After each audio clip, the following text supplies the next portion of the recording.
मित्रांनो नमस्कार। आज आपण बोलणार आहोत एका वेगळ्या विषयावरती, ज्या विषयाचं शीर्षक आहे जीवन सुंदर आहे।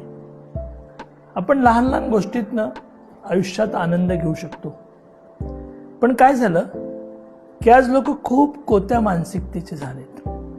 दुसऱ्याचं बरं पाहवत नाही आणि दुसऱ्याचं चांगलं झालेलं त्याला दुःख देणार असतं। आपण मोठ्या मनाची माणसं झालो पाहिजे। मला नेहमी वाटतं की माणसं अशिक्षित होती तेव्हा खरी सुखी होती।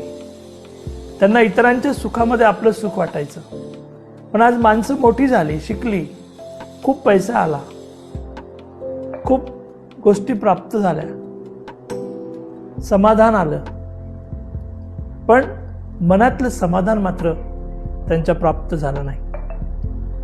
खूप सारे लोक असे आहेत की दुसऱ्याचं पाहून स्वतः दुःख मानून घेतात। हे दुःख मानणं मानवी स्वभावाचा भाग झालेला आहे, म्हणून माणसं दुःखी आहेत। पैसा खूप झाला, पण सुख समाधान हरवलेलं आहे।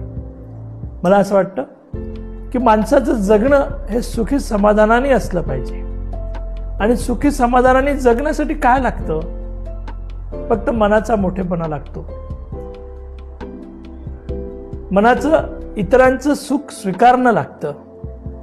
ह्या सगळ्या गोष्टी आयुष्यात घडत गेल्या की माणूस सुखी होत जातो, आणि हे सुख चिरकाल टिकणार असतं। मी एक उदाहरण सांगतो।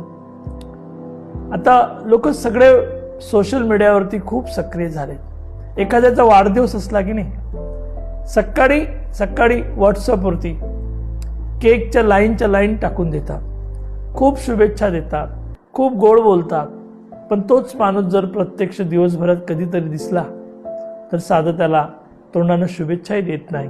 इतके आपण कोते झालो। आपण फक्त दाखवतोय की मी सुखी आहोत, पण सुखी आहोत हे दाखवणं जरी असलं, पण खऱ्या अर्थाने सुखी आहात का? मन पोखरून गेलंय इतरांच्या सुखाने, इतरांच्या समाधानाने।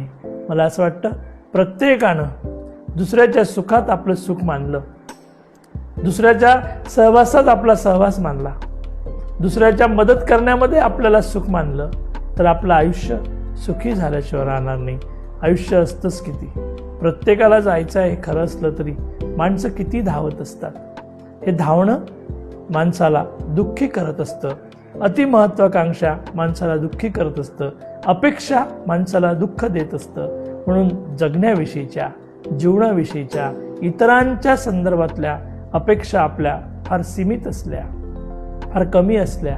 मला तसं वाटतं जर आपण कोणाकडनं अपेक्षाच नाही ठेवल्या तर आपल्याला दुःखच होत नाही, जगणं आपलं सुकर होत जातं। आणि म्हणून खऱ्या अर्थानं छोट्या छोट्या गोष्टींमधनं आपण सुख घेऊ शकतो, इतकं या निमित्तानं मला बोलावंसं वाटतं। धन्यवाद।